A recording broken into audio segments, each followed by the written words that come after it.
Selamat datang di Ekrafers. Semesta karya inspirasi para juara. Di sini kalian bisa dapat bermacam-macam informasi seputar ekonomi kreatif dan subsektornya. Dari 17 subsektor ekonomi kreatif, ada 7 subsektor yang menjadi prioritas. Nah, teman-teman yang nonton udah pada tahu nggak? Coba apa aja, Jess? Nah, kayaknya lu hafal nih soalnya. Iya, harus hafal. Hafal. Coba. Aku sebutin. Yang pertama kita ada kuliner, terus ada kria, ada fashion. Fashion masuk?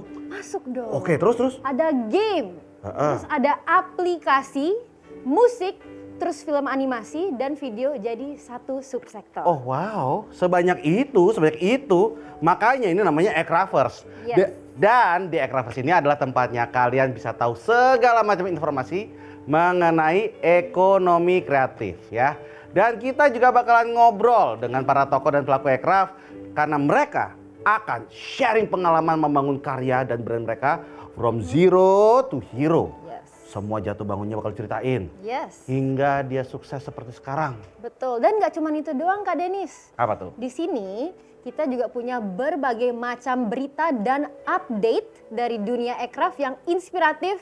Pokoknya very lengkap. Dah, kalau kalian nggak sabar langsung aja kita sambut narasumber kita yang pertama. Ivan Gunawan atau yang akrab dipanggil Igun merupakan salah satu desainer dan entertainer Indonesia yang sudah lebih dari 2 dekade berkiprah di industri kreatif tanah air. Sebelum dikenal sebagai desainer ternama, Ivan Gunawan lebih dulu aktif di dunia modeling dan entertainment. Namun di balik layar, dirinya menyimpan ketertarikan besar pada dunia fashion. Dengan belajar secara otodidak, ia pelan-pelan memperdalam ilmu di dunia fashion dan mulai membangun identitas desainnya sendiri hingga menjadi desainer profesional. Karyanya pun mulai tampil di berbagai fashion show besar seperti di London, Paris, hingga New York. Gaya desain yang glamour dan berani membuat namanya sebagai perancang busana semakin diakui.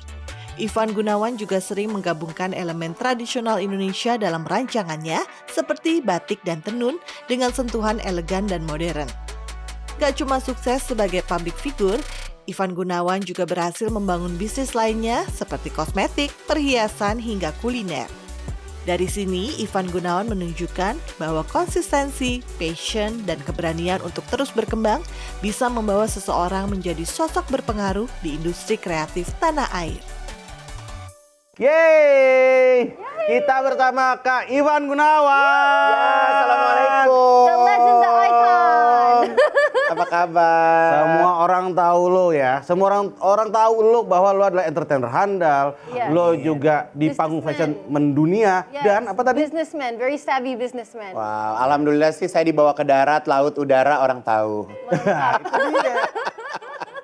Nah tapi kalau boleh tanya tuh mulainya tuh dari mana sebenarnya? Oke, aku tuh sebenarnya kan kalau misalnya dibilang fashion itu ya passion aku gitu. Jadi aku tuh alhamdulillah nggak pernah dikasih kesempatan sama Allah untuk belajar, untuk sekolah, untuk pergi ke kampus gitu. Jadi semua yang aku punya itu ya karena otodidak gitu. Jadi lepas SMA itu aku udah mulai kerja pada waktu itu di studio Om Aji di Aji Notonegoro.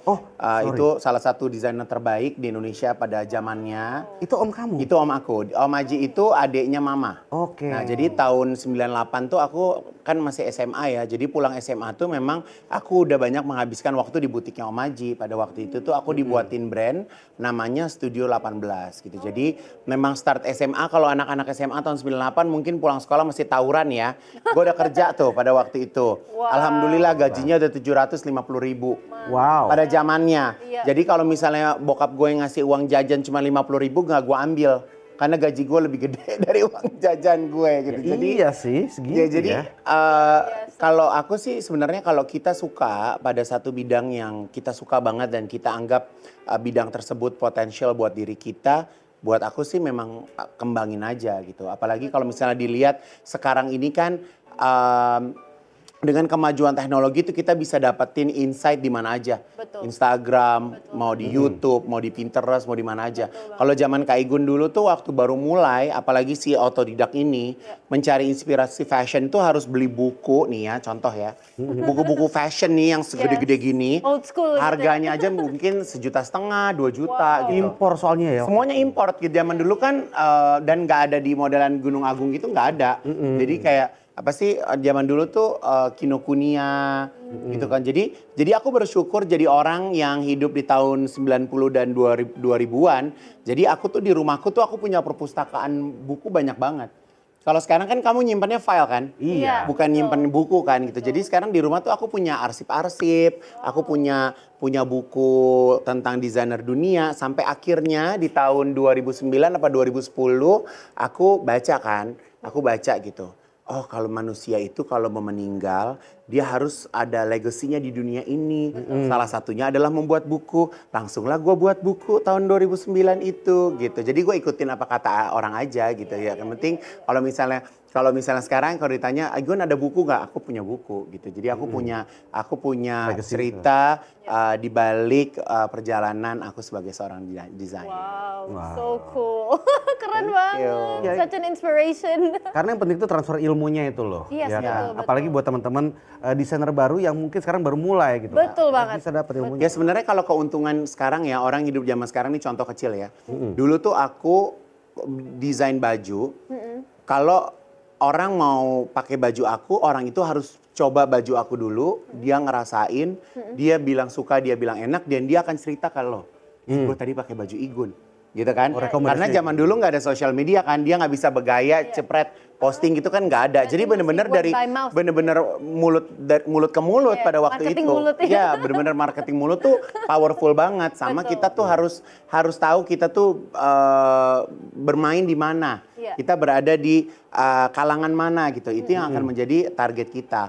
Nah, alhamdulillahnya dulu tuh aku juga antara fashion sama entertainment tuh aku jalannya bareng. Gitu. Jadi di Kadarullah tuh 2003 ketemu sama Richard Buntaryo, Iya. seorang produser. Beliau ngajakin aku tuh main film. Waktu itu Cinta 24 Karat, 5 Sehat 4 Sempurna. Jadi dari situ tuh aku masuk ke dalam dunia selebriti. Jadi di saat aku punya baju, aku bisa mudah ketemu dengan pemain film, ketemu dengan penyanyi gitu. Dan disitulah kamu marketing mulutnya bergerak gitu ya. Marketing mulutnya bergerak. Jadi kan memang ya kalau apalagi kalau zaman dulu tuh kan yang ngetop tuh Reza Artemevia. Zaman dulu tuh Yuni Syara, Krisdayanti baru mau mulai gitu kan. Jadi Kenal nggak JB? Tahu lah. Tahu Itu kan dong. iconic Indonesian divas banget tuh semua. iya gitu. Of course Jadi I know. jadi Kak Igun tuh dulu Kak Igun tuh bener-bener bikinin baju, terus udah gitu nungguin mereka show gitu. Sampai kayak Rosa tuh bener-bener Kak Igun tuh membentuk Rosa itu dari awal karirnya Rosa gitu. Jadi Kak Igun jadi koreografernya Rosa juga, bikin baju juga. Dan zaman dulu itu antara fashion sama music itu bener-bener match banget. Zaman dulu tuh bikin video klip tuh kayak bikin film gitu.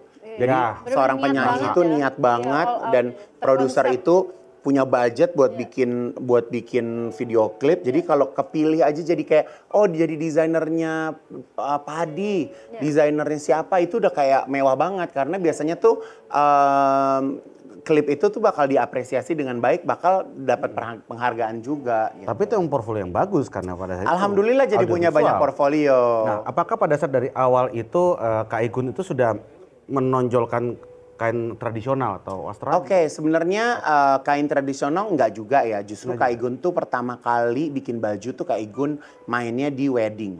Ya, dan khususnya klien-klien aku tuh mostly adalah Chinese. Jadi kawinan di Surabaya, di Jakarta, megang baju pengantin, megang orang tua pengantin gitu. Jadi benar-benar belajar dari sebuah kegagalan gitu. Jadi bagaimana caranya mengolah kain yang mahal bisa jadi semakin kelihatan mahal gitu.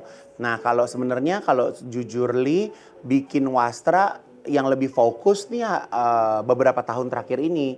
Karena memang kalau aku di brand itu aku punya brand aku juga namanya Nusa Nova.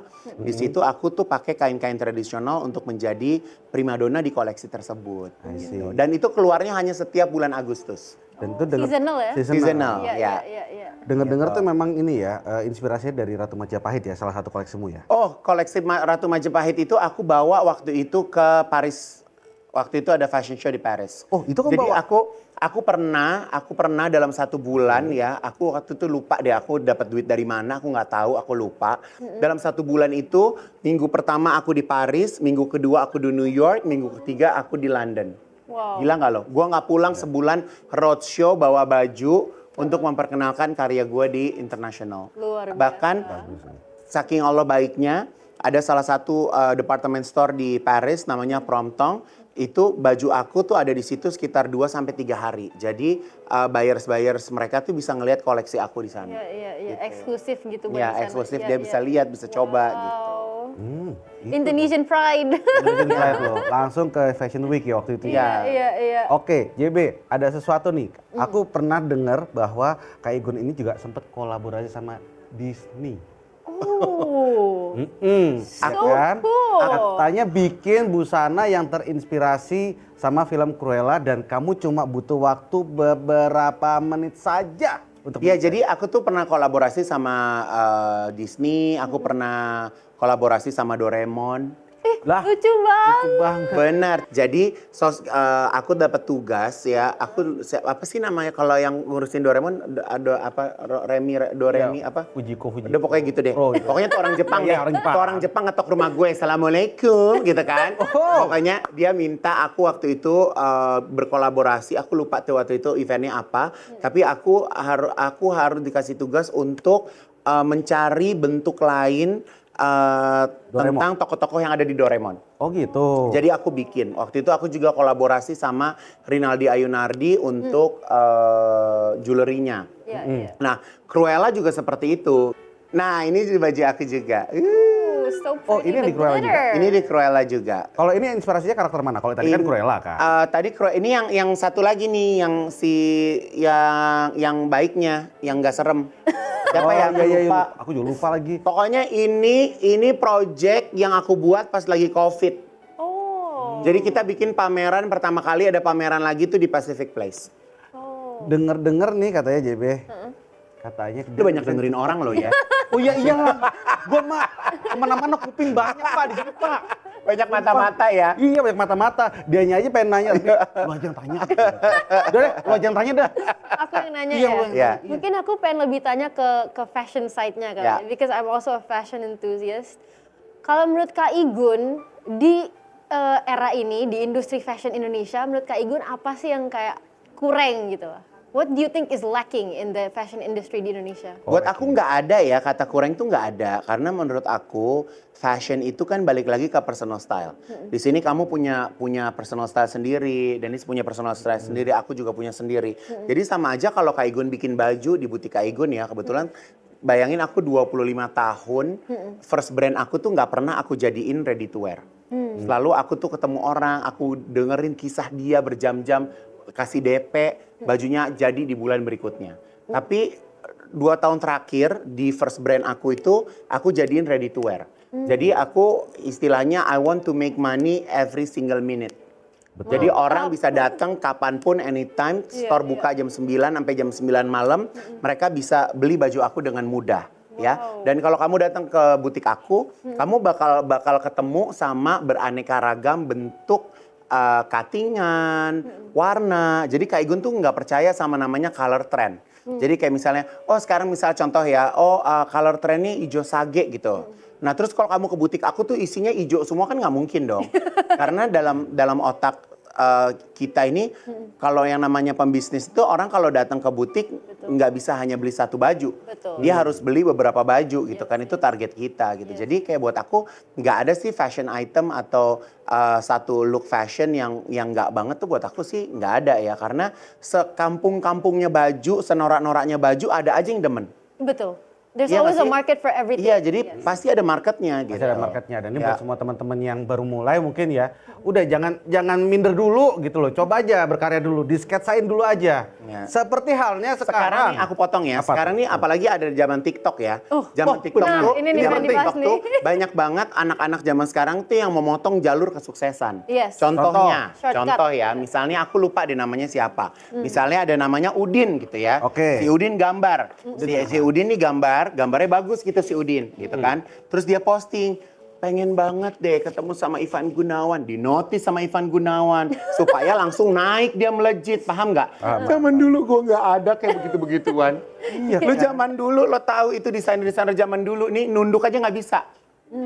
Desainer Indonesia nunduk aja nggak bisa, jadi jalan begini juga pada kesandung sendiri. Udah level dewa. Udah gitu begini ya. nih, gini.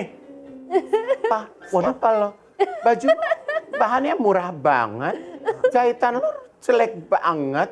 Gitu, zaman dulu tuh begitu. Jadi nggak bisa lo kayak nggak bisa cuman begitu dong. Sekarang kan enak, terus di mention semua orang kan di tag ke Igun nanti dia naik gitu. Makanya aku pas di tag gitu kemarin, gue bilang gini, nggak ada jalan pintas menuju kesuksesan. Betul. Gue bilang, Semua ada ayo prosesnya ya." capek-capek dulu. Gue sampai di titik ini 25 tahun. Mantap. Lo mau nyuruh gue gambar? Gue yang gambar. Lo nggak percaya ya gue desainer ya?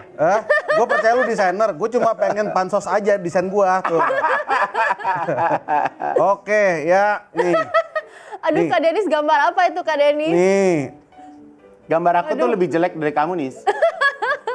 Ini Tapi jangan salah ya. Kok Jangan kakinya salah ya. satu doang? ya kok jadi jelangkung ya? Dia loncat kali gue rasa. Makanya. Ini jangan salah ya. Gambar sebenarnya itu desain itu penting-penting nggak penting.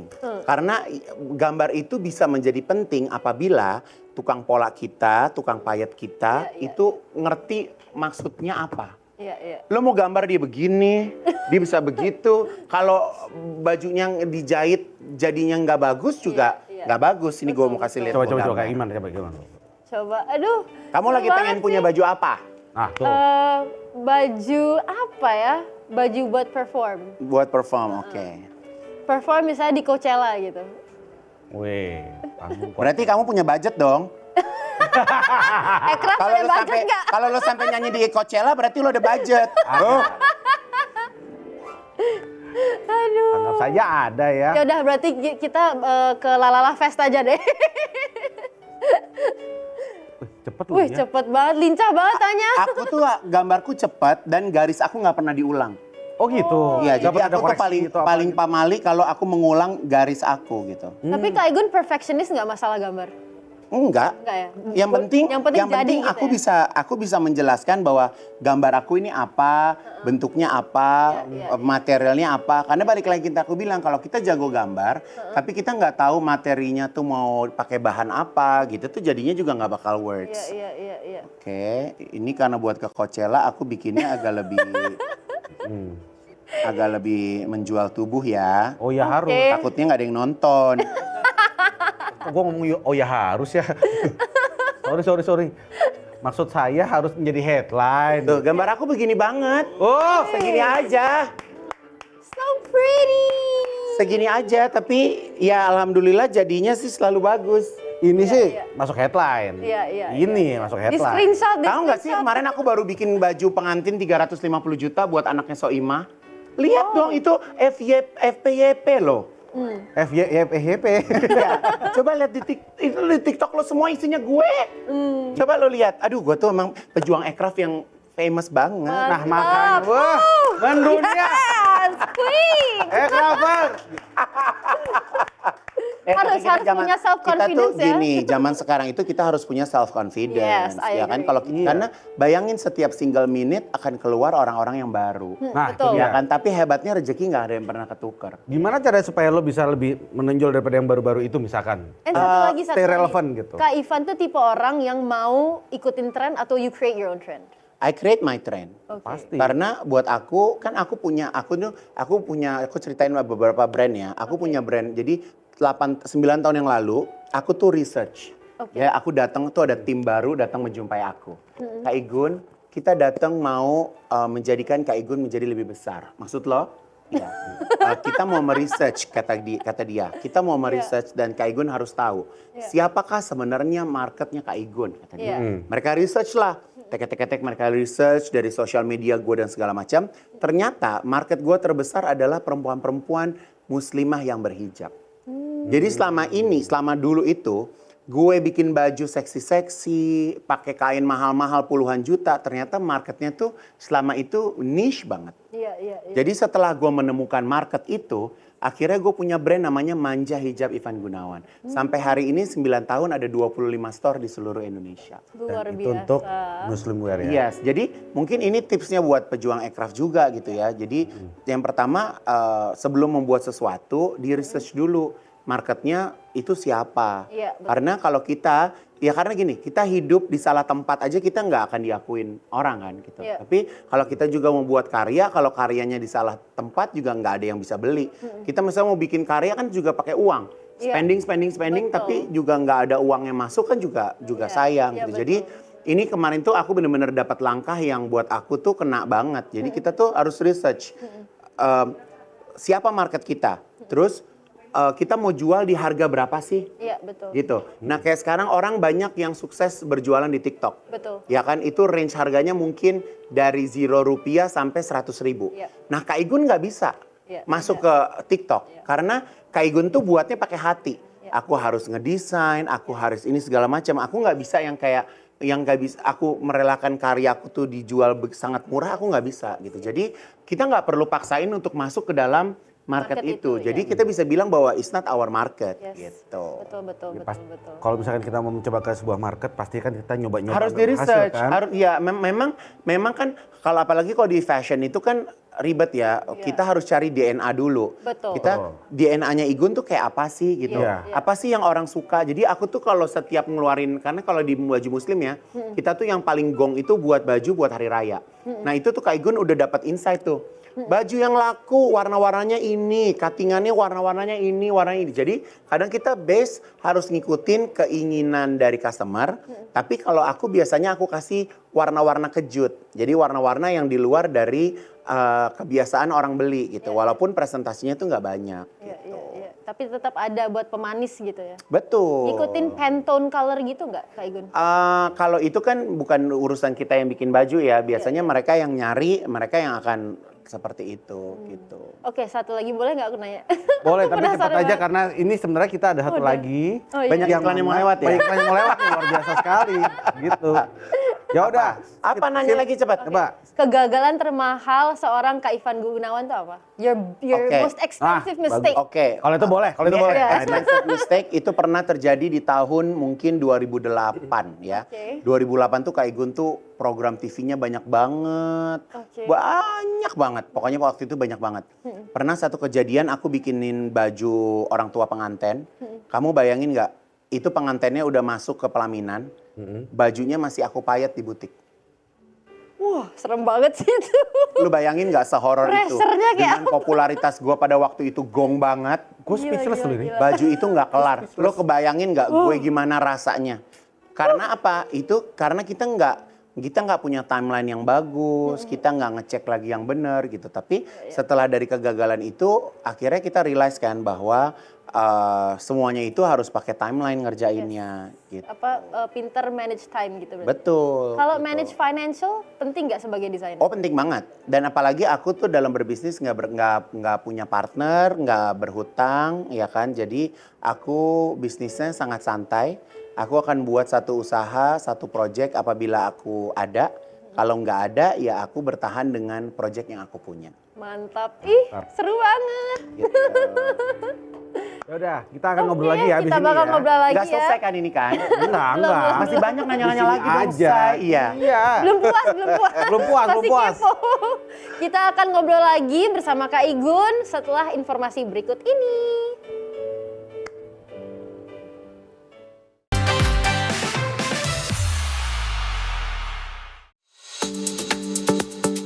Di balik keramaian ibu kota, ada banyak cerita besar yang berawal dari hal sederhana.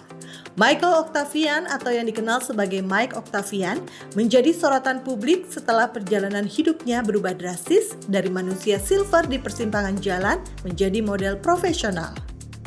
Berawal dari sebuah video makeover sederhana yang dilakukan oleh tim barbershop, Michael pun viral karena wajah dan postur tubuhnya menarik perhatian industri model. Dirinya kemudian bergabung dengan agensi model profesional dan mulai tampil di berbagai ajang fashion bergengsi hingga dilirik oleh agensi model asal Korea Selatan.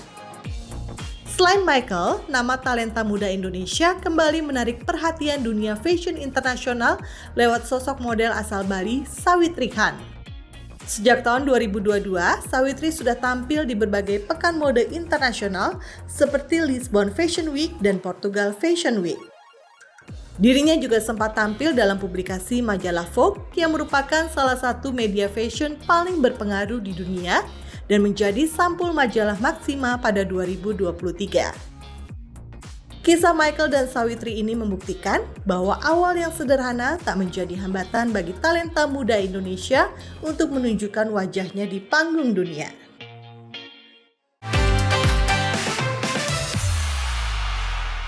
Welcome back. Hai, masih sama Kak Ivan Gunawan. I'm here. Dan seperti janjinya masih banyak pertanyaan yang bakal kita lempar ke beliau. Kita masih kepo guys. Oke, aku mulai dulu kali ya. Gas. Nah, Kak Igun kan ada bisnis lain selain fashion kan. Ya. You have cosmetics business dan Ya. juga ada kuliner juga ya. Ya. Apa yang memotivasi Kak Igun untuk melebarkan sayap Kak Igun ke Oke. rancah sana? Ya, balik lagi sebagai penggiat aircraft ya. Ivan Gunawan itu adalah sebuah brand. Right. Ini brand yang value-nya sampai hari ini belum saya hitung sih. Tapi kalau saya mau retire atau saya capek pakai nama saya, mungkin saya hitung harganya sangat mahal. Ya. Jadi pertama kenapa saya mau merambah kuliner? Karena aku tuh alhamdulillah punya taste kuliner yang cukup baik. Wih. Aku tuh nggak suka makanan yang nggak enak. Aku sama. selalu makan yang enak-enak. Jadi kayak misalnya aku mau makan sushi, aku nggak bakal nyoba ke sushi lain selain sushi yang aku anggap enak gitu. Jadi, nah aku berkolaborasi dengan King Abdi. King Abdi itu Master Chef gagal, ya kan? Dia cuma top 10, ya kan? Tapi masaknya enak. Ya. Jadi dia tuh suka nginep di rumahku kan. Nah kalau di rumahku tuh dia tuh selalu kayak develop makan makanan rumahan gitu. Terus udah gitu aku bilang, King, ini makanan lo enak, kayaknya harus kita jadiin Sesuatu. warung, aku bilang. Warung. Jadi akhirnya aku buat sama King namanya nasi kulit Maigun Dan gue tahu di veteran. di veteran. Jadi sekali makan itu 17.000, udah dapat 250 gram nasi, 2 kulit, sambal sama pilih bisa tumis toge atau tumis buncis. 17.000. Ya kan, kalau lo mau tambah lauk lagi, ada yang lauknya per lauk 5.000, 7.000 gitu. Dan konsepnya itu warung gitu. Jadi aku seneng aja gitu. Kenapa aku bikin harga segitu? Karena balik lagi, my fanbase itu kemampuannya itu rata-rata ada di situ gitu. Jadi aku nggak akan bikin kayak fine dining gitu. Terus aku balik lagi karena aku udah pernah berada di market niche itu kan gitu. Nah, kalau misalnya kosmetik tungguin. Jadi dalam beberapa bulan ini aku bakal keluarin seri kosmetik aku yang baru. Pokoknya ini totally Gen Z banget, karena kalian bakal suka banget. Jadi tungguin aja gitu. Karena kalau Ivan Gunawan Kosmetik kemarin juga sudah aku tidurkan. Ya, aku sudah aku tidurkan dan sekarang aku mau keluarin sesuatu yang baru lagi. Yang Jadi fresh, sebenarnya kalau kita tuh harus merasa bahwa nama kita itu memiliki value. Betul, karena nama Ya kan, brand. karena itu ya salah satu aset kita juga gitu. Walaupun mungkin aku percaya yang punya nama Ivan Gunawan tuh banyak ya. Tapi aku tuh aware terhadap diri aku bahwa I know my name is gonna be becoming big tuh dari aku mungkin udah hakiin nama aku tuh dari tahun 2005, 2006 udah aku hakiin. Udah dari Sebelum 20 orang tahun rame-rame ya. Berarti sudah yakin banget ya? Iya bahkan You manifest everything, iya bahkan yakin. nama hakiku tuh aku udah bisa bikin hotel, aku bisa bikin segala rupa udah aku daftarin. Jadi aku ya pokoknya ya namanya orang kan hidup punya mimpi ya gitu Yes, kan. of Jadi course. yang berkaitan tentang diri aku ya itu udah aku aku persiapkan gitu. Tapi tadi menarik ya, karena sudah dihakikan dari dulu, berarti Ya. udah seyakin itu. Iya. Karena kan banyak yang aware sekarang kan, Iya, iya, bahwa baru sekarang nama sih. itu penting gitu Iya, kan, teman-teman. gitu. Nama kamu juga adalah brand, jadi dihakikan. Betul, Betul. jadi itu adalah harga diri tertinggi kan, Yes. gitu. Dan tadi aku juga lihat tuh yang nasi kulit Ma Igun tadi Ya. kerja itu nanti kolaborasi sama ini ya, King Abdi. Nah, ya? kenapa namanya Ma Igun? Karena aku tuh di publik punya nama banyak banget.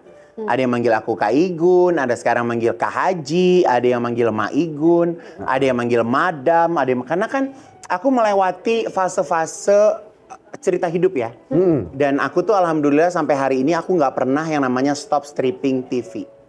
Jadi program itu selalu nyambung. Nah, setiap program itu punya cerita, Yes. punya nama gitu kan, gitu. Jadi ya itu makanya aku pakai gitu. I see. Tapi kan itu kamu sekarang dari posisi ini nih. Orang mungkin banyak kan di luar sana tuh baru memulai. Iya. Nah, ada tips nggak untuk mereka untuk memulai kolaborasi itu kayak gimana? Terutama ini buat teman-teman pelaku ekonomi kreatif yang baru mulai. Karena sekarang gini ya, sekarang ini cara untuk bisa nge-grab customer, nge-grab market itu dengan berkolaborasi. Yes. Iya. Ya, karena sekarang tuh eranya era kolaborasi. Tapi sering pada minder karena aku bukan siapa-siapa, ngapain gue collab? Pasti pada ditolak deh gitu loh. Jadi kalau misalnya minder atau enggak itu kan personal ya, Say, gitu kan. Tapi kalau menurut aku kalau memang karya kita itu kita tuh harus menganggap yang punya value dari karya kita ya harus kita dulu sih, Yes. gitu. Nah, jadi kita yang harus ya mau memulai aja dulu gitu kalau menurutku sih.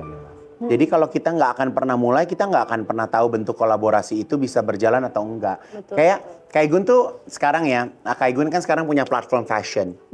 Event fashion namanya Garis Putih.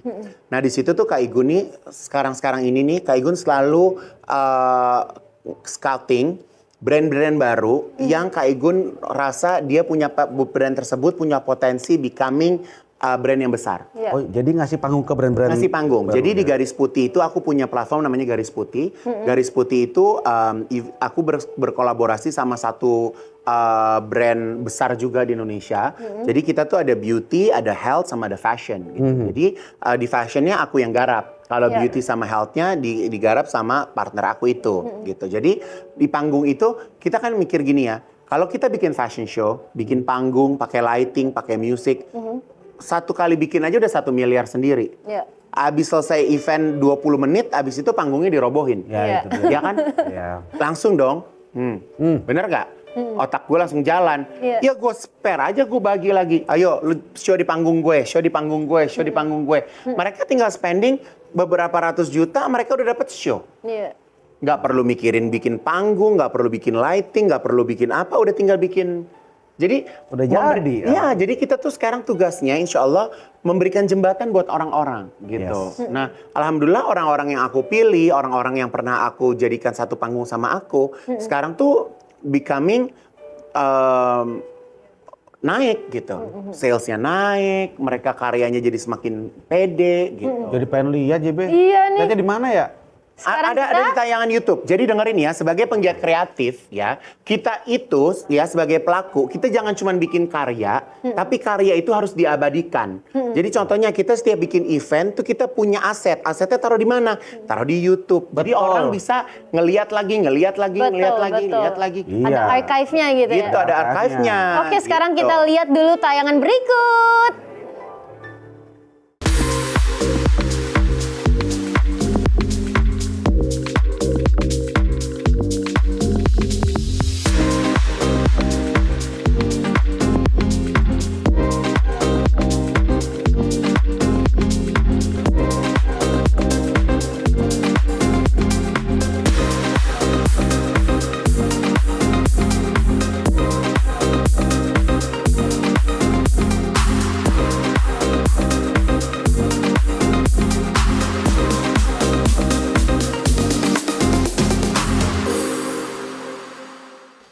Nih ya. Luar biasa. Jadi kenapa aku bikin aset seperti itu? Jadi nanti itu video-video itu aku akan kirim ke desainer yang ikut show. Iya. Jadi mereka tuh jadi kayak punya komposit. Oh iya, jadi kayak punya portfolionya portfolio, gitu jadi kan. orang kalau mau beli dia tinggal diedit lagi, Iya. warnanya nggak berubah, bentuknya juga bisa kelihatan gitu dan real gitu. Dan bisa ditaruh di sosmed mereka, bisa ditaruh di Iya, mungkin iya. Jadi LED bayangin dapat display mereka. panggung, dapat lighting, dapat udah siap semuanya, dapat media, dapat foto. Mereka udah tinggal jualan. Aku panggil media-media juga. Paket komplit ya. Paket komplit. Nanti akan ada lagi di bulan Desember. Kenapa? Karena hari raya itu kan kita di bulan Februari. Nah biasanya kita tuh orang penjual-penjual baju nih kita tuh harus jualan dari 2 bulan sebelumnya. Jadi kita di bulan puasa tuh kita udah ibadah aja, saya udah nggak mikirin duit.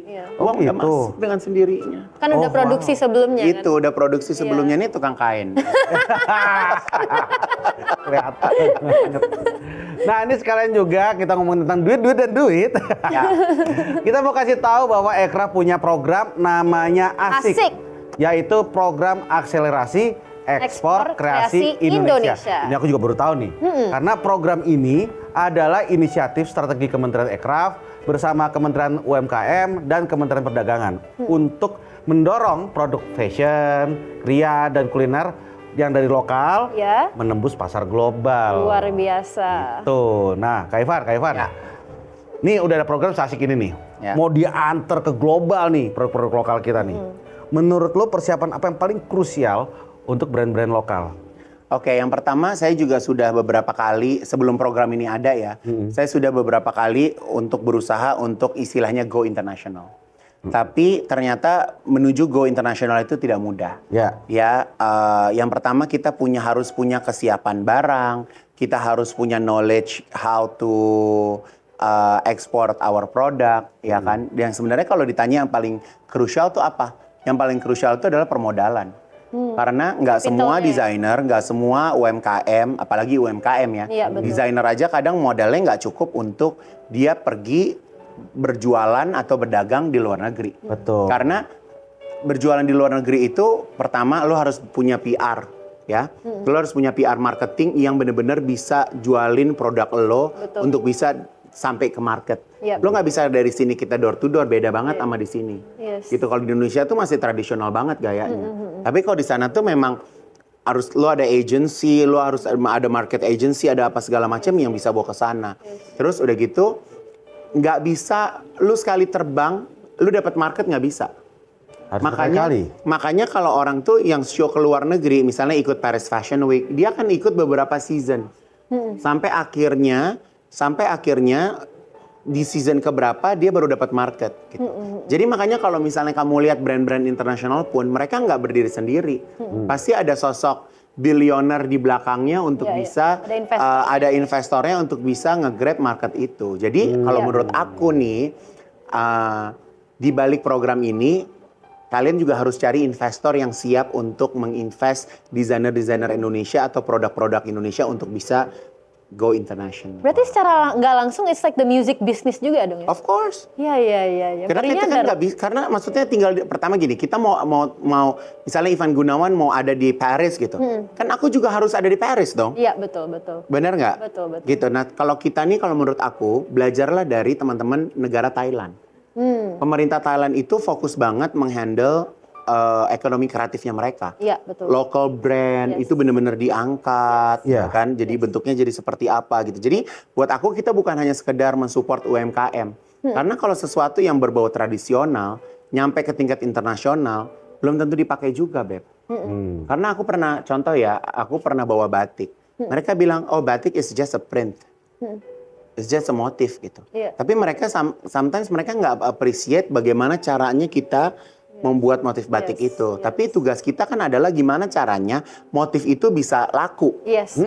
Kita namanya pedagang kan mikirnya gimana caranya itu laku gitu. Sometimes walaupun storytelling itu penting, tapi nilai dagangnya, value dagangnya itu kan juga harus dapet. Betul. Nah, menurut Kak Ivan, kita kasih tepuk tangan dulu dong karena ini bagus juga. Kalau misalnya Kementerian Ekraf ini nggak mau mulai, ya kan, jadi yang lainnya juga nggak akan bisa tahu bahwa ada gerakan ini. Betul. Makanya luar biasa sih. Oke, one more question dari aku. Menurut Kak Ivan, in the fashion industry here, itu lebih penting akses ke market atau quality control, atau penguatan branding? Menurut Kak Ivan paling penting mana? Nggak ada yang paling penting karena semuanya penting. Karena pertama gini, kita itu kalau menjual produk itu harus dalam kondisi prima. Oke. Ya, berarti itu quality controlnya juga harus bagus. Betul. Harganya harus bagus. Betul. Harganya harus bagus, quality control harus bagus, delivery-nya juga harus fast. Betul. Iya kan, dan kualitasnya itu juga harus terjamin. Karena nggak semuanya orang sekarang ini mau beli nama. Iya. Ya kan, yang penting dia beli lucu, harga mereka bisa gitu. Dan market itu sangat luas. Ya kan, orang mau beli baju 15.000 happy, mau beli 15 juta happy, 150 juta happy, depends on. Makanya balik lagi, sebelum kita memikirkan itu semua, kita pikirin dulu, kita mau buat bisnis ada di market mana. Yes. Bahan dasarnya apa? Modal dasarnya itu berapa, akan dijual di harga berapa. Gitu. Jadi itu yang paling penting sih. Kalau misalnya yang tadi branding of course penting. Yes. Ya kan, bahkan kita itu sekarang bahkan punya budget marketing yang cukup besar juga. Buat endorsement, buat bikin event kan juga nggak murah gitu kan. Jadi setiap kita melaunchingkan sesuatu pasti akan ada promotionnya dan segala macam gitu. Kayak misalnya kita mau pakai KOL kan nggak semuanya juga temen. Pasti kan juga akan ngasih price list dong. Lu masa mau dengan sukarela gitu kan, kayaknya juga nggak gitu juga gitu. Betul. Luar biasa. Mau nanya nggak Kak Denis? Oh pasti. Tadi kayaknya dari tadi aku doang nanya banyak gitu ya. Ya dong, Saking gantian keponya. dong. Sebenarnya pertanyaanku masih banyak banget ya.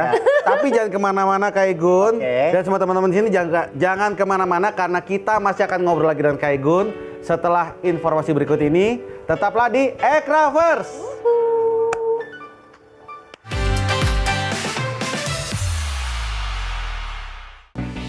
Di tengah ketatnya persaingan e-sports dunia, nama Indonesia kembali menembus panggung Grand Final internasional. Lewat tim e-sports asal Indonesia, Alter Ego Esports, Indonesia berhasil melangkah hingga babak Grand Final ajang MLBB M7 World Championship. Perjalanan Alter Ego patut diacungi jempol karena mereka harus menghadapi tim-tim terbaik dari berbagai negara. Namun dengan permainan yang solid, mental yang kuat, dan dukungan besar dari penggemar, tim Alter Ego mampu bersaing di level tertinggi e-sports dunia. Meski harus mengakui keunggulan tim Filipina di partai final, Alter Ego tetap berhasil mengukir prestasi dengan meraih posisi runner-up dunia di ajang M7 World Championship MLBB. Pencapaian ini menjadi kebanggaan besar bagi Indonesia karena kehadiran Alter Ego di Grand Final M7 menunjukkan bahwa industri e-sports Indonesia terus tumbuh dan semakin diperhitungkan di mata dunia.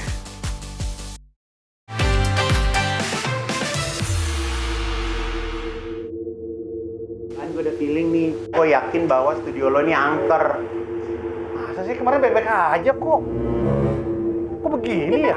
Apa ternyata mata batin kita bisa terbuka? Ini kita di mana? Bisa jadi. Apakah kita yang ketinggalan zaman? Bahwa ini adalah sebuah teknologi mutakhir? Wah, teknologi apa itu? Lupa lagi namanya tadi. Yang aku tahu, itu kayak teknologi sudahlah, kita tanya saja sama ahlinya. Ini dia videonya. Upi Guava merupakan salah satu kreator visual Indonesia yang aktif mendorong perkembangan animasi dan virtual production di tanah air.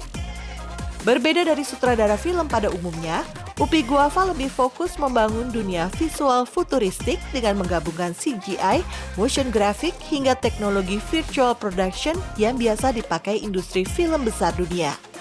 Namanya mulai banyak diperbincangkan karena berani mengeksplorasi teknologi visual modern seperti XR yang selama ini identik dengan industri film Hollywood dan video game besar. Pada tahun 2022, ia menjadi sosok kunci di balik berdirinya Dos Guava XR Studio, studio pertama di Indonesia yang berfokus pada virtual production dan extended reality. Di studio ini, Upi Guava menggabungkan dunia nyata dengan lingkungan digital secara real-time yang membuat produksi visual terasa lebih sinematik dan futuristik. Penggunaan teknologi ini tak hanya memiliki tantangannya tersendiri, namun juga membuka standar baru bagi industri kreatif di Indonesia. Karena keberaniannya mengeksplorasi teknologi baru inilah, banyak yang melihat UPI Guava sebagai salah satu pionir virtual production di Indonesia. Apa yang dilakukan UPI Guava membuat animasi dan industri visual Indonesia bukan lagi sekedar hiburan, tapi juga bagian dari inovasi teknologi dan masa depan ekonomi kreatif tanah air. Masih di Ekrava. Semesta karya inspirasi para juara. By the way, Kak Upi tadi tuh apa itu? Kenapa kita dihantui? Apa itu teknologi Kenapa kita XR, dihantui apa itu? tadi? Itu namanya teknologi canggih namanya. Welcome to the future. Wih. Apa namanya? XR ya Oh namanya? tadi, Iya. extended reality. Extended Standard reality. reality. Iya. Tapi kita tepuk tangan dulu untuk tamu kita, UPI Guava. Nah, extended reality tadi Sweet namanya. guava ya. Apa namanya Manis-manis cute jambu. banget? Ya kan jamu kutuk, ya kan? Namanya cute banget Kak Upi. Iya. Banget. Terinspirasi Itu dari nama- Yupi bukan? Itu pertanyaan yang orang selalu nanya. Oh gitu. Jadi gini, pertama kali gue ngedirect, bikin video klip. Heeh. Gue kan namanya Lutfi sebenarnya, dipanggilnya Lutfi. Oh, semuanya langsung Pas gue, kan dulu MTV ada kan, saudaranya namanya siapa gitu. Iya. Pas gue pakai UPI, udah ada UPI kan saat itu. Perempuan ya kalau nggak salah ya. Xerox, Sutradara ya. Akhirnya UPI apa ya? Nah, di kamar gue tuh suka ada jus guava. UPI guava aja deh kayak keren. Oh gitu, nama panggung. Nama panggung. Ini Random termasuk banget personal sih. branding. Personal branding. Iya. Mungkin kalau namanya Lutfi Abdullah kurang orang mungkin Kayak Malaysian director aja.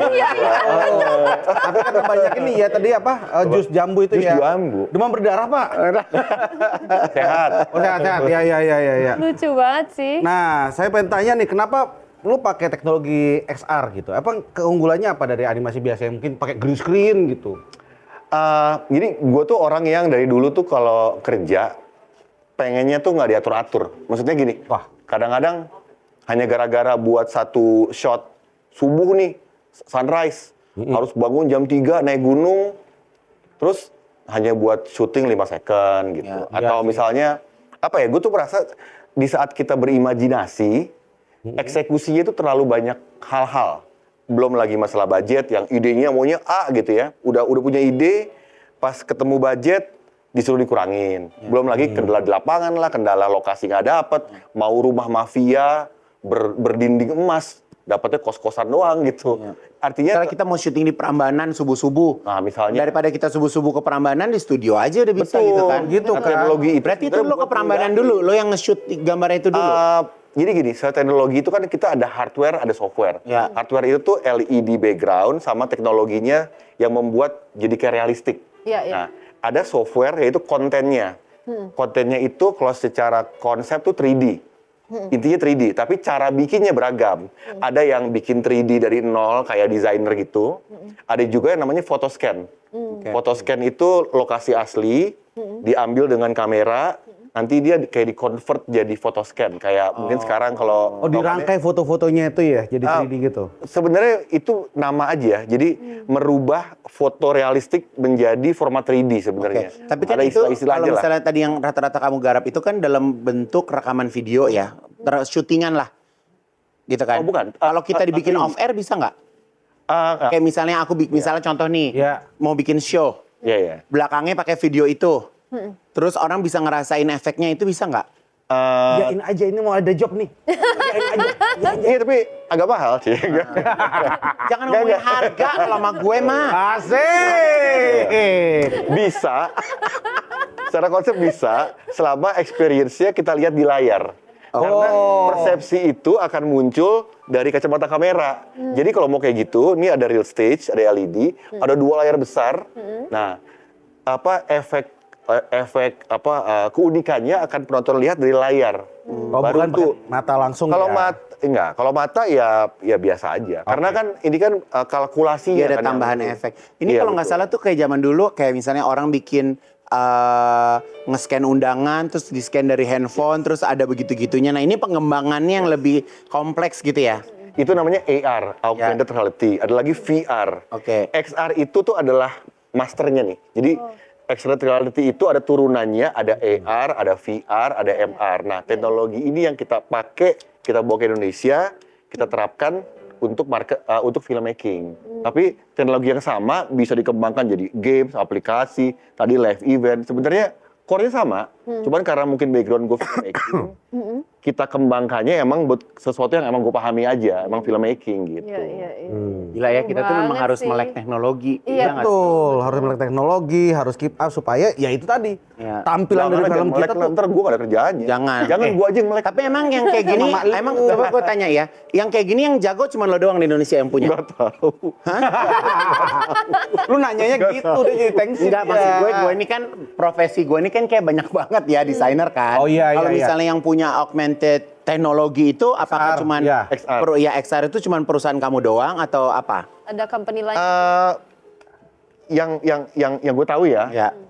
gue tuh praktisi pertama Oke. yang belajar, memperkenalkan dan menggunakan dari Ini awal sekali. pionirnya ya, ya. ya. Kalau Tapi pionir. mengenai apakah ada teknologi serupa di Indonesia, mungkin gue nggak bisa ngomong karena gue nggak tahu jujur. Nggak tahu. Ya. Oh, saking dikitnya kayaknya Saking dikitnya. belum tahu sama Nggak ada lain. pemain lain, Say. Iya. Iya, that's nice. Di Monopoly nih jangan-jangan nih. Enggak, soalnya gini, teknologi itu kan pertama kali di launching tahun 2018. Ya. Gue tuh merasa sebagai filmmaker, kita tuh filmmaker itu kan ada pilar-pilarnya ya. Pilar kreatif, pilar infrastruktur. Nah, teknologi ini nggak pernah ada yang main. Ini dari mana sih? Amerika bawanya? Core softwarenya Amerika, Unreal Engine namanya. Oke. Unreal Engine. Tapi kita kan ini kan bukan teknologi yang kita beli ya, ngerakit ibaratnya Iya. kayak ngeramu. Jadi software ini gabung hardware ini, kita coding juga, bikin aplikasi. Jadi kayak, Oke. jadi kalau kita nggak mulai sekarang, Hanya lo lihat uban dia dong, Say. Itu kan pasti kan mikirnya kan, Itu, gitu. kantong matanya juga tuh. Pas awal-awal kenceng loh gue. Sekarang kan kayak gitu. Karena produksi. Penasaran banget deh sama behind the scenes proses pembuatan film Pelangi di Mars tuh kayak apa sih? Coba kita lihat yuk. Jadi Pelangi di Mars awalnya kita research karena Mars itu kan kita harus punya apa namanya science fiction kan. Iya. Science. Jadi gue riset tentang Mars, tentang gravitasinya, ada apa aja, ada warna datarannya apa dan lain-lain. Itu bahan buat bikin naskah. Jadi naskah itu menggunakan banyak fakta lah. Setelah naskah jadi, kita bikin 3D asset. Itu tuh ada robot-robotnya, proses desain, Planet-planetnya juga. environment, semua lokasi, mobilnya, kendaraannya. Itu lumayan lama. Nah, berikutnya kita masuk ke production. Nah, ada 3 teknologi. Pertama itu XR tadi yang dibilang manusia sama LED. Jadi ini syuting sebuah adegan manusia lah. Syuting di lokasinya kayak gini nih. Ini behind the scene-nya nih. Itu belakang LED tuh ya. LED. Makanya LED yang dipasangin itu ya. Yang ada animasi gambar, ada. Itu berarti pikselnya tuh Rapat. ini banget ya. Rapat itu, guys. Rapat ya. Ini aslinya nih, dari kamera langsung. Kita nggak apa-apain.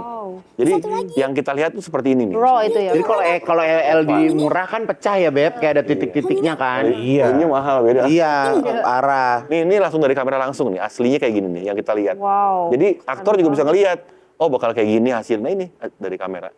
Bayangin kita syuting 1 hari tuh bisa 10 set. Kalau real location kan nggak mungkin kita bongkar pasang set kan. Iya. Nah ini yang kedua ini green screen karena membutuhkan animasi. Nah untuk animasinya kita pakai aktor. Kita bikin lagi teknologi namanya motion capture. Itu kita bikin sendiri di Indonesia. Oh, jadi robot-robotnya itu motion capture dari Yes. aktor-aktor ini ya? Dan kita ngebuat sendiri teknologinya. Karena kalau beli mahal. Jadi kita bangun 6 bulan teknologinya supaya semua robot tuh ada aktornya. Ini prosesnya nih. Dari syuting orang jadi rough animation, habis itu jadi real, jadi final output. Ih, berat ya pala gue nonton Banget ini. sih. Jadi supaya Gambarnya animasi cakep banget sih. Nggak, karena gini, Wow. animasi itu kan yang lama kan bikin animasinya. Ya. Teknologi ini supaya biar cepet, biar Ya. kalau syuting tuh kayak kan nggak semua. Jadi total produksian berapa lama kemarin? Karena kita sambil ngebangun teknologinya, kalau dari awal tuh 5 tahun, 3 Oh, tahun wow. tuh gue pakai buat riset. Wow. 3 tahun tuh kita riset, belajar dari nol, dari nol. Dari YouTube kita buka YouTube, kita Biasa belajar. sih dedikasinya. Lu don't play-play. Lu don't play-play. Don't play. Tapi puas nggak dengan pencapaian 5 tahun garap sampai hari ini? Ngerasa titik kurangnya di mana? Kalau secara knowledge, gue sangat puas dan gue sangat bangga karena akhirnya Indonesia bisa menguasai teknologi filmmaking yang lagi tren sekarang nih. Dan alhamdulillahnya tuh di kalangan orang-orang teknis ya, kita tuh satu tim teknis terbaik nih Indonesia nih dibanding negara lain. Secara karya tentunya pasti banyak kurangan karena ya gue harus nggak bisa hyper fokus ya bikin karya, bikin apa. Tapi apa yang kita achieve hari ini sih gue sih bangga banget. Maksudnya gue proud Indonesia gitu. course. Kayak akhirnya Keren banget, kita punya teknologi yang istilahnya di dunia aja tidak semua negara tuh punya pengetahuannya. Iya. Kita duluan. Iya. Baru loh ini soalnya. Seneng banget sih gue. Akhirnya kan dari dulu gue selalu merasa gue sebagai filmmaker setiap ngomongin film sci-fi, VFX pasti waduh kita nggak ada duitnya, nggak ada budgetnya, mahal, kita nggak ngerti. Dan ini Itu makanya masalahnya. pembukanya di situ ya.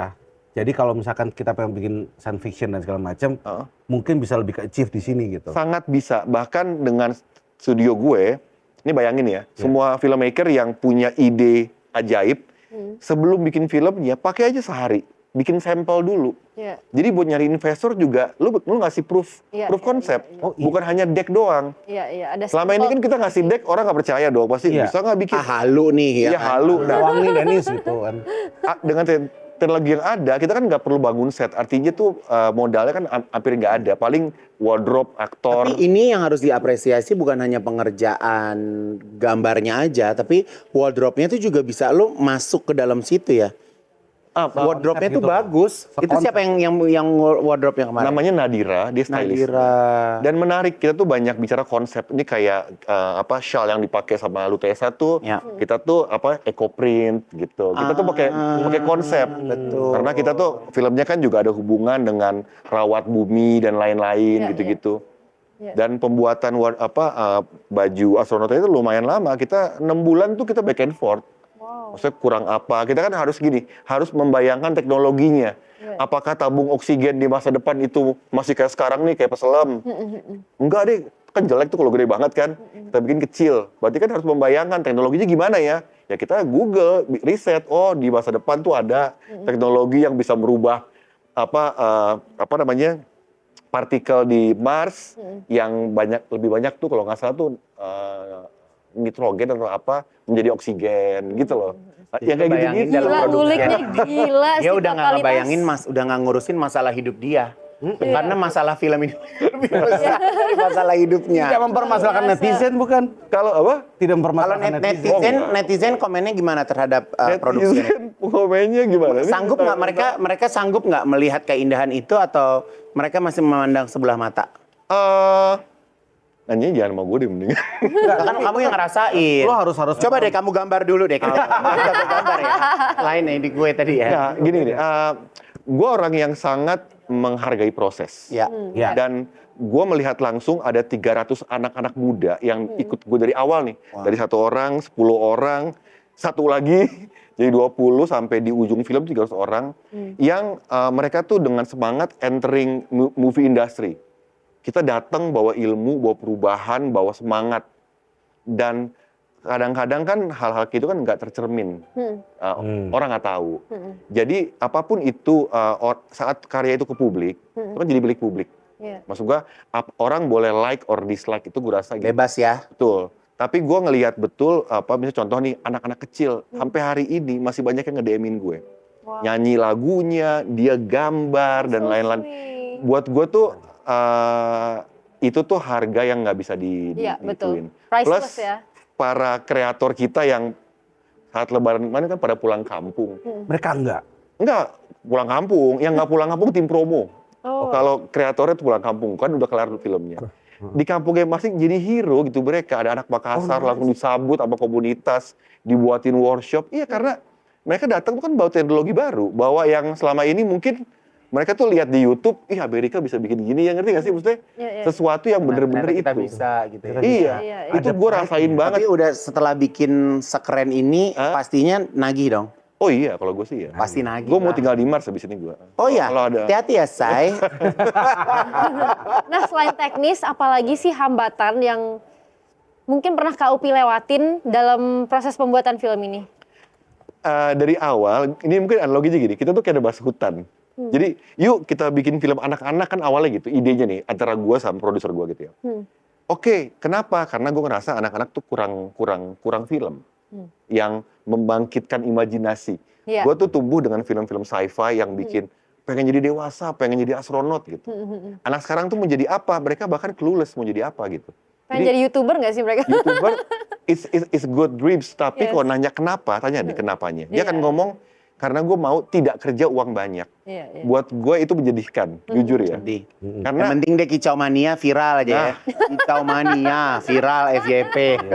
karena gini, hormon kebahagiaan itu muncul kalau kita bermanfaat, betul nggak? Tuh. Iya. Ya, iya kan bener dong. Iya. Iya. Jadi gue merasa bahwa begini anak. Masalahnya cara bikinnya gimana? Karena pasti mahal, pasti nggak mungkin. Jadi ya udah demi wujud itu kasih gue waktu 3 tahun, ya gue research. Dan gue seneng ngelakuin, gue kuliah desain produk, jadi gue emang seneng gambar-gambar. Ya. Atau buat gue kayak hal-hal kayak gitu tuh lumayan. Kalau dulu tahu ini bakal susah, mungkin gue juga nggak berani. Gue pikir gampang, tapi ini gampang gitu kan. Iya. Udah maju, wah susah ya, tapi ya udah gitu. Nggak apa-apa. Enjoy aja Tapi ya. Enjoy, sangat Semuanya itu enjoy. harus dicoba ya. Iya, sangat. Dan apalagi kita bisa jadi kayak Upi gini, bisa jadi pelopor gitu kan. Babat alas loh. Iya, orang jadi Nggak ada gurunya. Kita sering kayak gini, stop, berhenti.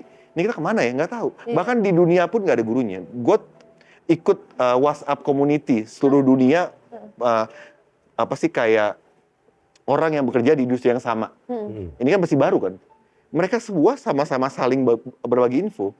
Karena ini benar-benar masih baru di dunia. Benar. Tidak ada satu orang pun yang mengaku saya expert Ya. di XR. Nah, yang bikin gue bangga adalah Indonesia salah satu first adapters. Jadi sekarang kalau misalnya teknologinya udah stabil, kita tuh ada tuh di antara nama-nama itu gitu ya. Selama ini selalu Amerika, Jepang, Korea, India. Itu yang gue merasa Indonesia, men. Tapi jadi Indonesian pride again. Itu salah satu legacy. Tapi akhirnya jadi buka peluang untuk berkolaborasi sama senias-senias internasional dong jadinya ya. Sangat, yang ngontek Nah. cukup banyak. Bahkan pernah beberapa pilot project DOP dari Hollywood datang ke sini Nah. nyobain. Jangan di-spoiler dulu. Oh iya. Nah, karena itu akan menjadi bahasannya penting banget habis ini setelah kita lihat informasi berikut.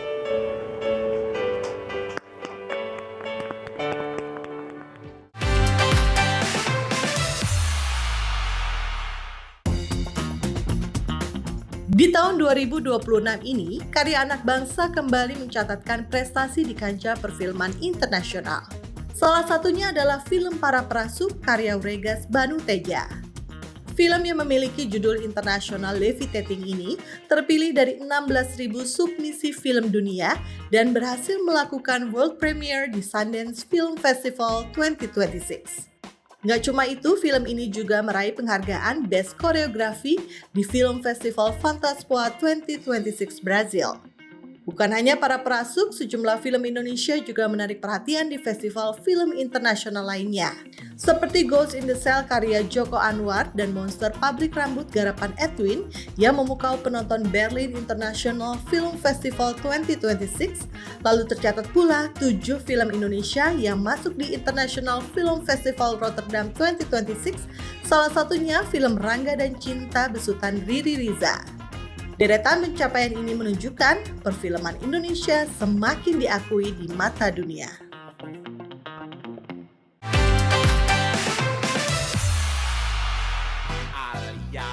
Di tengah ramainya arus musik global di media sosial, lagu-lagu asal Indonesia justru mulai menarik perhatian dunia.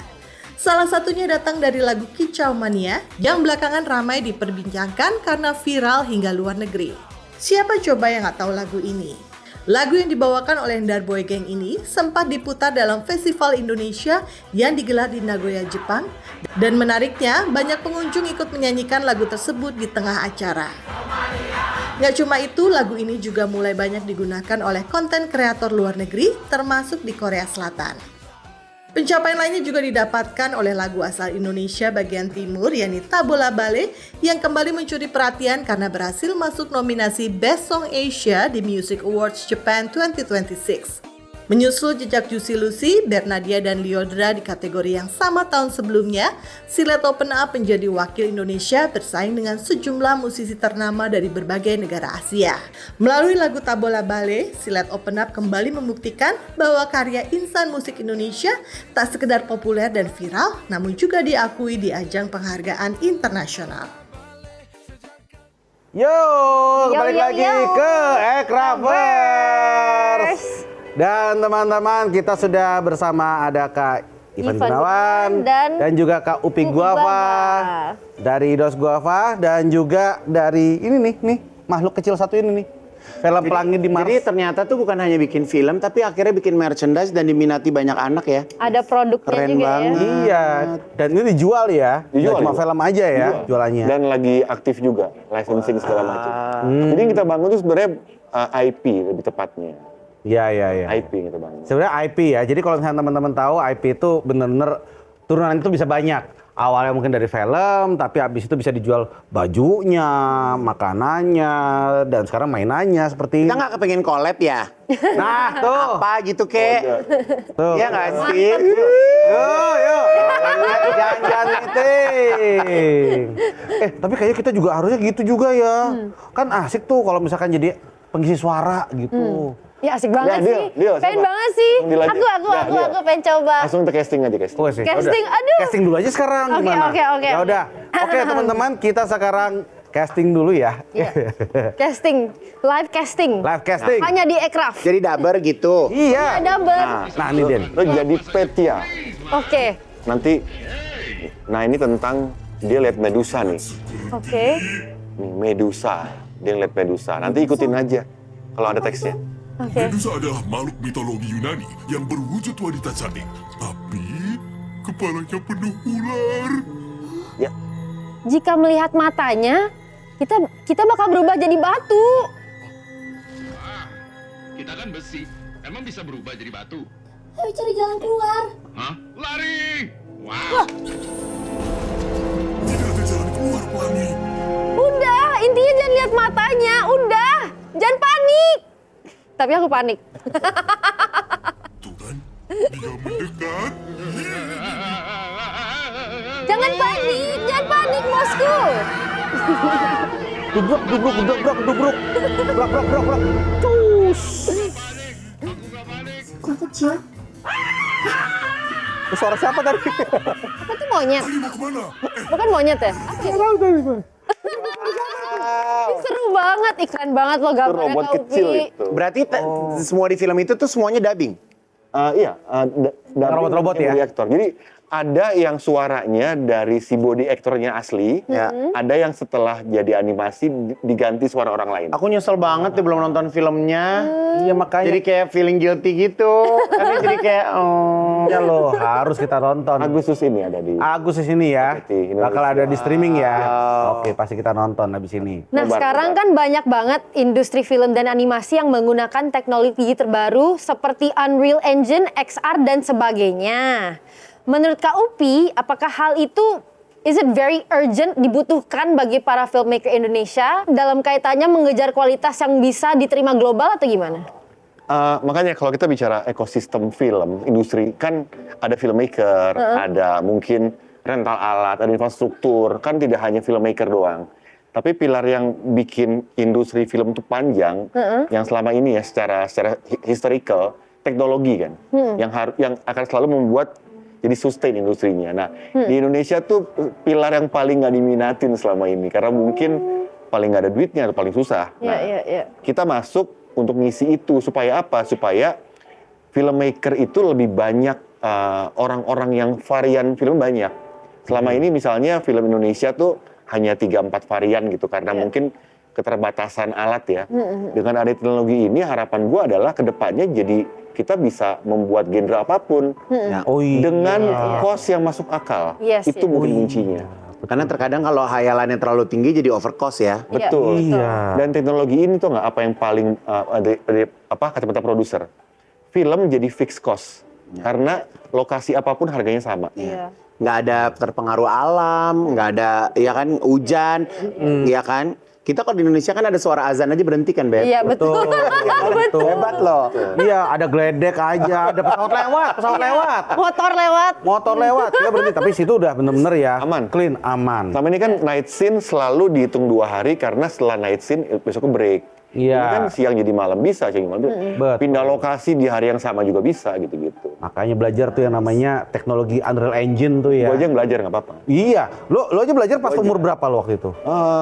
Ya 5 tahun lalu. Lalu lah, Tuh. 18,5 lah gua. Tapi sebenarnya kalau menurut kamu ya, penting nggak di sekolah-sekolah broadcaster gitu ini dijadikan satu kurikulum? Harus. Harus ya. Ya. Nah ini nih seperti salah satu flagship programnya Ekraf nih. namanya aktif, akselerasi kreatif. Karena tahun ini menghadirkan pelatihan Unreal Engine buat animator. Semoga minatnya banyak ya. Iya, karena kan sekarang udah serba AI tuh orang-orang tuh, terus Iya. udah mesti ngerjain real time engine juga. Betul. Ya, yang namanya immersive technology. Bisa nambah pegawai akhirnya gua. Susah loh jadi pegawai. Iya ya. Iya. Karena Iya. nggak Cari ada- yang talented gitu ya. Karena nggak ada yang ngerti, nggak ada sekolahnya. Iya. Iya. Padahal kalau di sosial media tuh kayak di TikTok itu suka gini loh. Kak, loker dong kak. Nggak ada ya, itu nggak nemu ya. Banyak banget Kak, sih. loker dong kak. Ya udah lo capek deh, Allah. Berarti skill apa nih yang dibutuhkan oleh filmmaker muda? Basicnya, skill yang, basicnya. Iya, basicnya. Yang dibutuhkan nih buat yang baru-baru mau berkecimpung. Teknologi ini tuh akan menerima banyak orang sebenarnya. Ada dari IT bisa masuk, dari 3D bisa masuk, dari videographer juga bisa masuk. Intinya nih tidak hanya satu aspek doang. Tapi lagi-lagi gue adalah orang yang percaya bahwa apapun toolsnya, yang lebih penting adalah indie teknologi harus jadi ruang inkubasi buat kreativitas. Iya. Karena percuma kita bisa eksplorasi banyak varian gambar gitu ya. Iya. Kalau kitanya sebagai filmmaker nggak punya dorongan buat explore. Jadi menurut gua hal terpenting adalah jadi tempat ngumpulnya orang-orang gila. Mungkin bahasanya Iya, iya. Betul. Dan terus ngebuat Iya. produksian Explore tuh jalan terus ya. Betul. Iya. Karena kalau ngumpul doang nggak ada yang dibuat juga kan ngapain, ya kan? Betul. Iya, bikin terus pokoknya. Bikin terus. Salah bikin lagi. Gitu. Ya, Iya. sepertinya sih kemampuannya adalah supaya tetap relevan adalah ya mau adaptasi dengan teknologi. Betul. Setuju banget. Ya, begitulah ya teman-teman ya. Dan ini juga dari Aircraft juga ada program layar alternatif nih buat teman-teman yang pengen eksperimen dengan film-filmnya dan karya-karyanya. Ini tujuannya adalah untuk memperluas akses tontonan film lokal ke berbagai daerah nih Mas, gitu. Ya. Di tengah keterbatasan layar gitu. Nah, ini gimana Mas? Apakah kita tuh masih bisa dibilang keterbatasan layar nggak sih Indonesia Iya. ini? Ada data yang pernah saya baca gitu ya. Kayaknya rasio layar terhadap penduduk Indonesia tuh kita masih bisa berkembang sampai 2-3 kali lipat lagi dari yang ada sekarang. Karena tuh kalau nggak salah ada berapa sih? 4.000 ya? 3.000 ya? Apa? Jumlah layar di Indonesia. Iya, 4.000. 4.000-an. Iya. Pokoknya dengan kapasitas penduduk Indonesia masih bisa berkembang sampai 2 atau 3 kali lipat. Artinya 8.000, 12.000. Nah, Supaya nonton nggak ngantri ya. bukan ngantri, penyebarannya. Oh, Penyebarannya. penyebaran filmnya. Betul. Oh, paham. Jadi kayaknya memang ini lumayan krusial karena hari ini aja jumlah film yang tayang setiap minggu itu masih numpuk. Masih bottleneck istilahnya. Iya, ada sekitar 5 judul film 5 film per minggu. plus ditambah lagi film-film impornya tuh bisa 4 dan 5 juga. 10 film per minggu. Total 10 film paling tidak. Per minggu.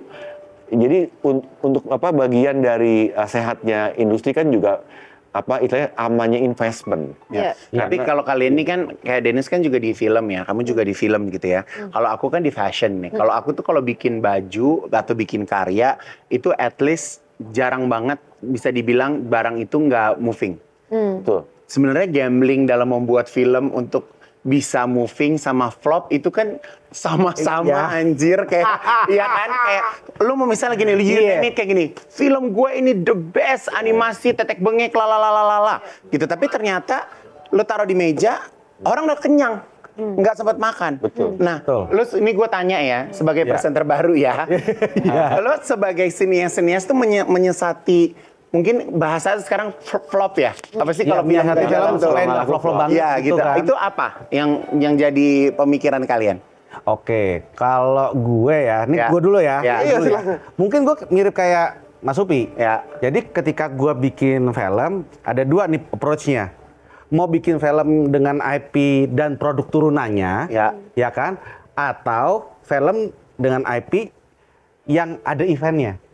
Gitu. Bedanya apa? Kalau Pelangi di Mars kita lihat dia komplit banget menurutku. Dia ada mainannya juga, ada eventnya juga dan segala macam kan. Nah kalau aku nggak semua film bisa digituin. Ya. Jadi kadang-kadang tuh kalau gue nih nyiasatinya adalah gue buka slot sponsor Oke. buat event pas promosi filmnya. Oh. Jadi kayak misalkan fun run bersama pemainnya disponsori oleh siapa? Iya. Atau karaoke bersama pemainnya. Jadi modal filmnya nggak dari kantong sendiri semuanya. Jadi lebih brand masuk. Ya, brand juga bisa masuk di situ, nggak cuma di filmnya aja, tapi juga di event-event sampingan. Tapi sebenarnya kalau film Hollywood kan juga soft kan. Kayak misalnya dia lagi minum, dia megang begini gitu. Walaupun dia nggak di adlibs namanya, kan dia tahu bahwa minuman itu pasti masuk kan. Masuk. Sebenarnya soft apa hard itu kan tergantung kesepakatan, tapi penonton misalnya di Amerika gitu emang lebih pinter. Jadi mereka tuh lebih hati-hati gitu. Tapi ini kok sangat banyak peluang kok untuk memasukkan sponsor ke dalam sebuah film gitu. Jadi nggak harus semuanya hard sell gitu sebenarnya. Iya. Gitu. Jadi gimana? Anda mau berkolaborasi dengan kami semua? Mau bikin film, Ibi? Mau You mau banget. bikin film sama Mau Ai? banget. Ai mau bikin banget sama Kak Igun, mau bikin banget Ai. Nah, misalkan ada yang punya ide atau ingin berkolaborasi untuk proyek selanjutnya, gimana caranya nih? Kak Upi. Nanya sama, Iya. Ya kopi lah. Intinya gini, studio kami itu kan kami buat tidak hanya bicara untuk membuat film, tapi dengan teknologi yang ada, artinya teman-teman yang punya ide bisa membuat proof concept satu hari misalnya, ngerjain ideasnya, nanti udah jadi produk nih, misalnya kita jual bareng-bareng buat nyari investor, kayaknya cukup masuk akal kan. Nah, itu mungkin salah satu peluang yang bisa kita lakukan karena ada fasilitasnya. Gitu. Wah, luar biasa sih. Dan beliau tuh sangat terbuka sekali kolaborasi gitu loh. Oh sangat. Sangat. Udah Jadi terbukti. sangat. Kita udah salaman loh tadi, Pi. Udah Nah sangat. tuh kan. Kayak Tuh. Upi kolab guava. Guava collab mango. Makasih Mas Upi, Kak Igun, Makasih thank you banyak. banget. Senang banget Sharing-sharingnya kenalan hari untuk ini. ilmunya. Terima kasih banyak, kita banyak banget dapat daging ya. Iya, Kata dong. anak-anak sekarang tuh daging. Mau lemak juga nggak? Nggak mau.